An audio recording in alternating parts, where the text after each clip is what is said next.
Next steps is basically to exercise the hinges, which is basically me just doing this several times. So I won't video that for you. I'll not pass this one. And put the horns in. I'll show one horn, then I'll get on and do the rest.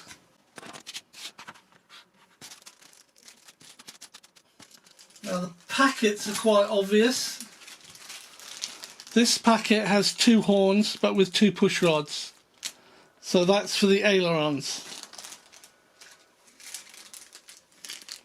This packet has 2 horns, no push rods. That's for the elevator. This packet has 1 horn, so that's for the rudder, but it also has some big screws and 1 spare, and there to join the wings on. And that's it as far as the bags are concerned. I tell a lie. I've got something that looks like a pitot tube, which I believe you have to push into the wing, the leading edge of the wing. And I've got an aerial which glues into the canopy. And I think I've been a bit of a moron because I put my pegs on the canopy so I could lift it up like that.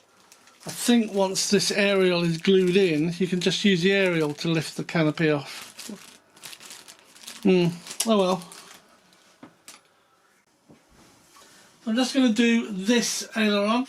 Those actual pegs go through the holes, and 2 of those pegs are hollow, 2 are not. And it's the hollow ones you screw into from the top surface. Yeah, never seen that design before. Let's give it a go. There's 2 sizes of screws, short screw and a long screw. See if I can get this in the picture for you. So the longer screws go towards the hinge, and the shorter screws, well, it's the only other hole, but the shorter screws go to the trailing edge of the surface.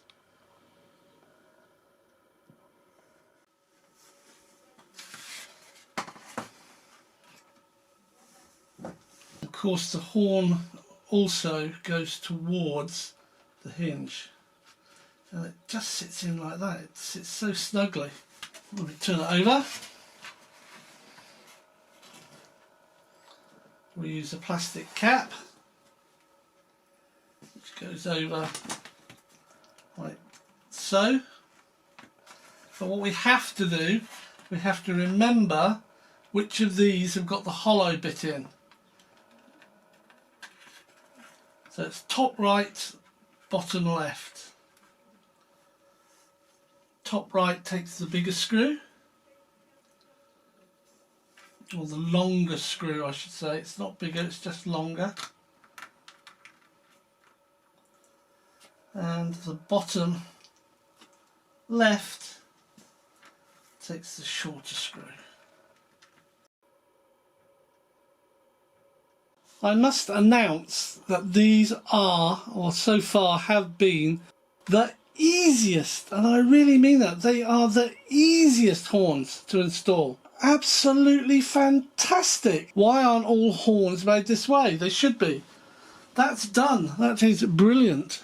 I could have done it in real time, actually, on film. I mean, it's just so simple. There it is. Yeah, the same with this side. There it is.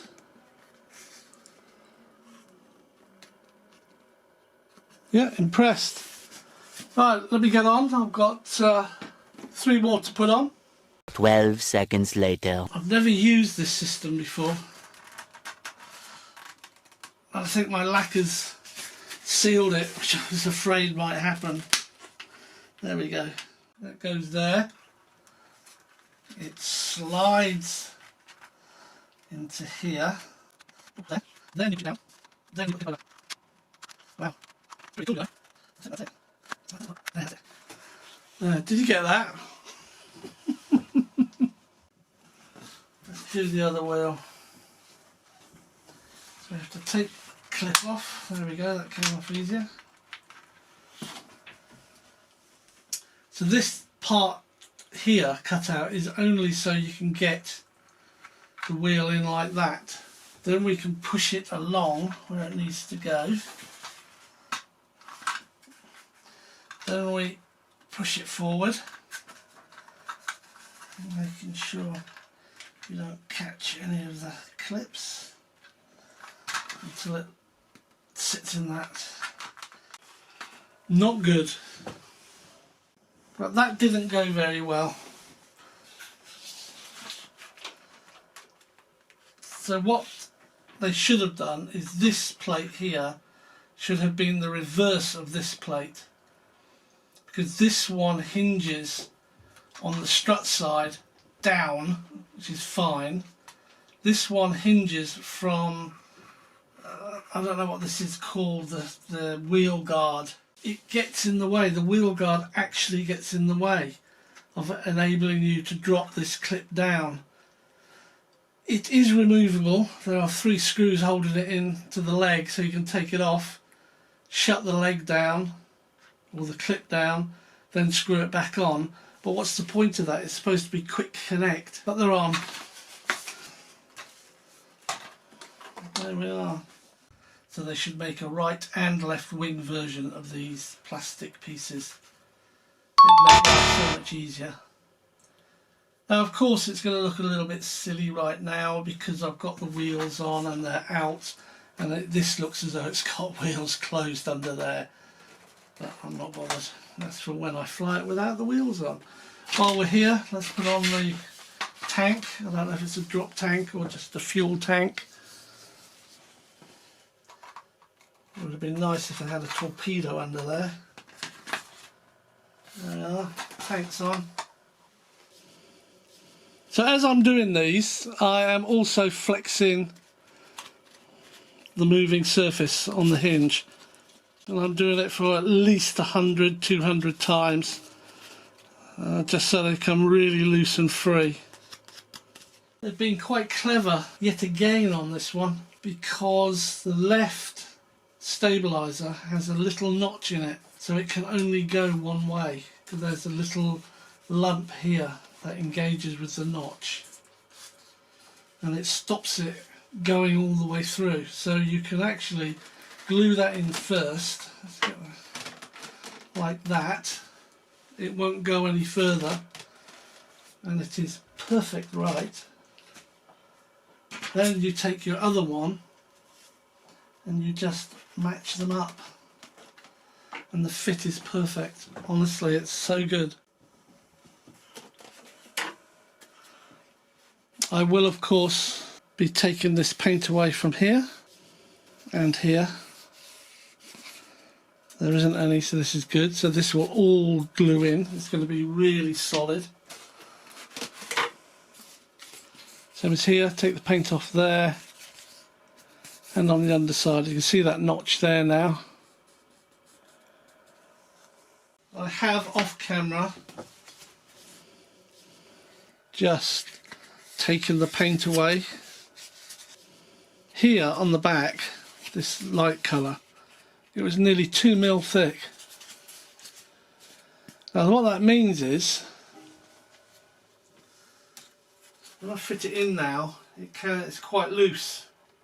So I've literally taken 2mm of paint away. So I've just got to be careful to make sure I glue them in at 90 degrees. So I'll be doing this one first. This is the one with the little cutout in it to stop it go so far.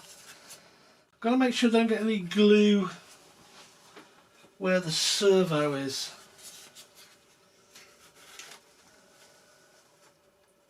So I'm just going to mark that. What I've done, I've marked an area where I don't want to put glue.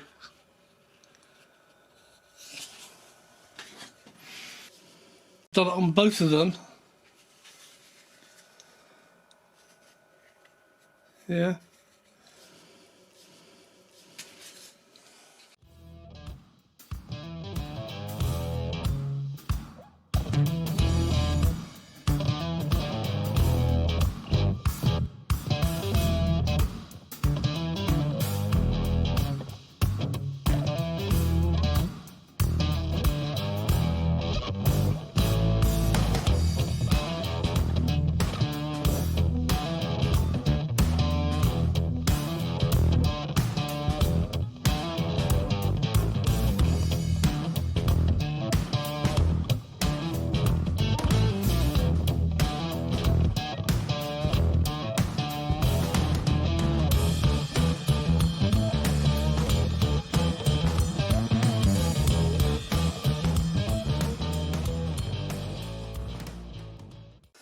I'm putting them in this way because it's really easy to see a straight line down. So you start from the bottom elevator, horizontal stabilizer, come up, keep tracking up, keep tracking up, keep tracking up, keep tracking up. It's really easy to see because I had to take away literally 2mm of paint from the underside of this particular stabilizer. It would have meant it had a tendency just to drop a little bit, but by doing this, they're both great. They're both sitting in there really well. I've been doing some internet searching about this aircraft, and it hasn't got a very good record of successful maiden flights. There's a lot of question around the centre of gravity, a lot of questions about the wing load or the wing loading because of the weight. Apparently lots of people have had to put weight in the nose. Some people say the CFG in the manual's wrong, some say it isn't. Sure way, almost guaranteed of getting it correct, is to work it out yourself. And there's some really easy steps. The easiest of them is to look at the wing and make a call for where the fattest part of the wing is. And the fattest part of the wing is a pretty good place to start for your CG. Then you might have, on a bigger wing, you might have up to 1 inch to play with. On a smaller wing, we're talking millimetres, maybe 5mm either side. But where the fattest part of the wing is, should be an indication, or indeed where the spar is, but I'm not sure where the spar is or whether this wing has a spar. So it'll be interesting to see what the manual says and see where my rough calculation says on the fattest part of the wing. Now there's another real cool way, the paper way. I don't know if you've seen that.